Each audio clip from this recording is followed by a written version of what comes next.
by now, if you've been following these blogs. I have to admit, I have not really, my mind hasn't really been on Narnia the past 24 hours. It's been on a different movie. But I'm back in the Narnia zone now. It's never hard to get back into the Narnia zone. It's where I spend most of my life. There's an interview with Harry Gregson Williams, and there's the next production blog. Let me talk about the interview first. The only really interesting thing in here that I can see is that he describes the Prince Caspian script as being quite dark, which is interesting.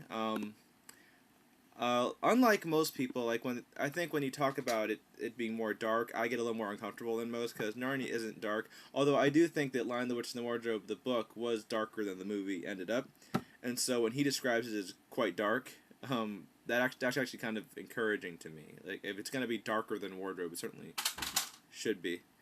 But I think that's actually encouraging overall. Obviously, can't really read too much into it, but I do anyway. But the most interesting stuff is the third production blog, and there's a lot of interesting stuff in here. It's with the two screenwriters, Marcus and McFeely, and they also worked on Lion, the Witch, and the Wardrobe. And let's see, they say the biggest challenge, of course, was connecting the Pevensey story to Caspian's story. That we'll all agree there. I said that one of the recent production blogs, or one of my recent blogs, that that's the most difficult challenge. And they just said that they decided to weave the two plots together early, bringing the Pevensies into Narnia near the start and giving them a greater role in Caspian's journey. This, of course, raises the question, how soon do they meet with Caspian and what role do they play?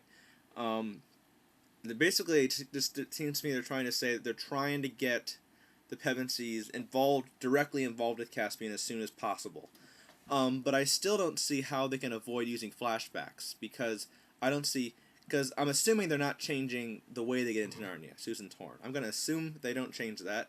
Maybe I shouldn't, but for now, let's make that assumption.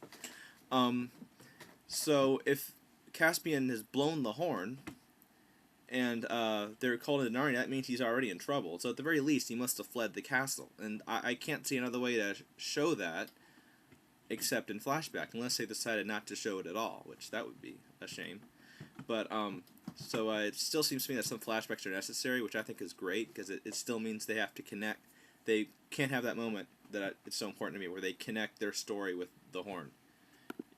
So hopefully, yeah, but you have to wonder: are they going to get there maybe even before? Are the Pevensies going to meet Caspian maybe even before the Dancing Lawn?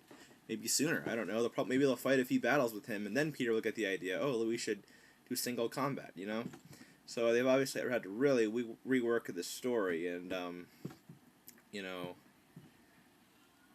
this is the biggest problem. I think this is the most challenging book to adapt. If they can come up with a good solution to this, man, I think I'll be so forgiving with whatever they do with the rest of the film. I am just, I'll have to see it. At the moment, I'm actually not as uncomfortable as I expected, just because it is a big challenge. This is above all, just avoid confusion when you can. I just hope they haven't gone farther than they need to. But I feel all right about it. Like I said before, there doesn't really seem to be a perfect solution to this.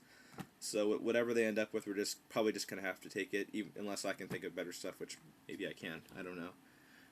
I can always think of what I would like better, of course, but I don't know about fans.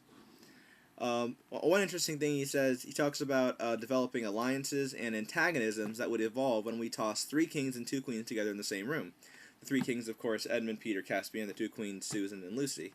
And I don't see any real antagonism, any kind of conflict, really, between them in the book at all. And I don't really, to me, Caspian just says, yeah, that's it, they're, the High King is the leader, period. They just kind of accept that. And there are times when the Pevensies might disagree, but they're going to go with Peter's decision.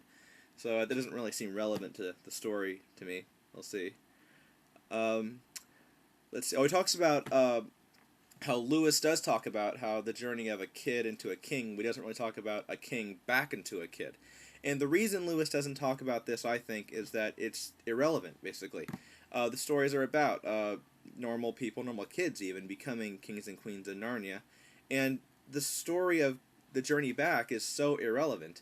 But even more than that, there's a part in the book where it talks about how Lucy can't swim anymore in Prince Caspian, or Lucy says, oh, but couldn't we do that when we were kings and queens, basically, and Peter says, yeah, but now we're back to our proper ages, basically saying that it's just like we've come back to where we are all of a sudden. It's not like this.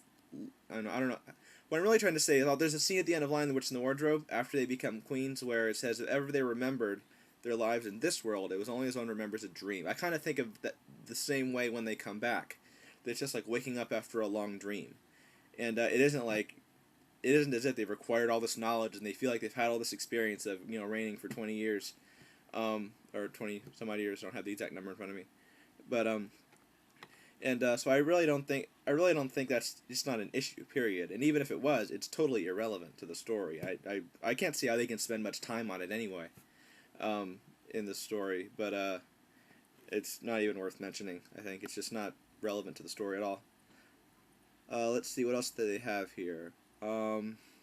Each of them kind of responds to it in a different way. Yeah, this is probably the most interesting bits, I think, all this about the king back into a kid. But just, in the end, not relevant to the story.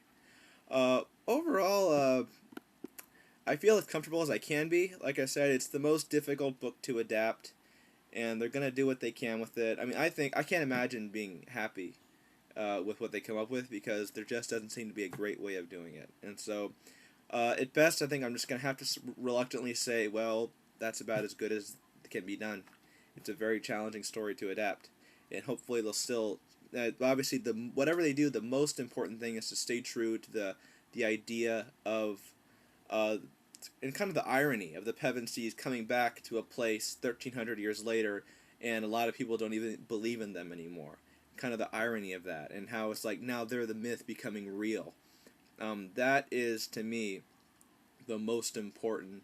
That's the most important thing they can have in Prince Caspian. And if they really nail that concept, everything else should be pretty much forgivable. Obviously, I enjoy geeking out over the details, but in the end, that's the most important thing.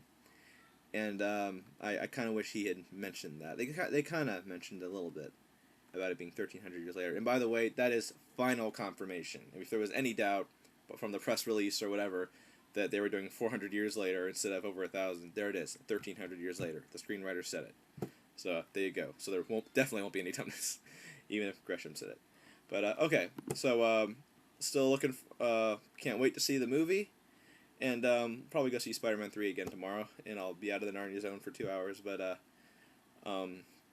it's a really interesting time to be a Narnia fan right now. This is actually my favorite stage, one of my favorite stages, I think, when they're actually shooting, and we get these kind of reports. But I will go now. Bye.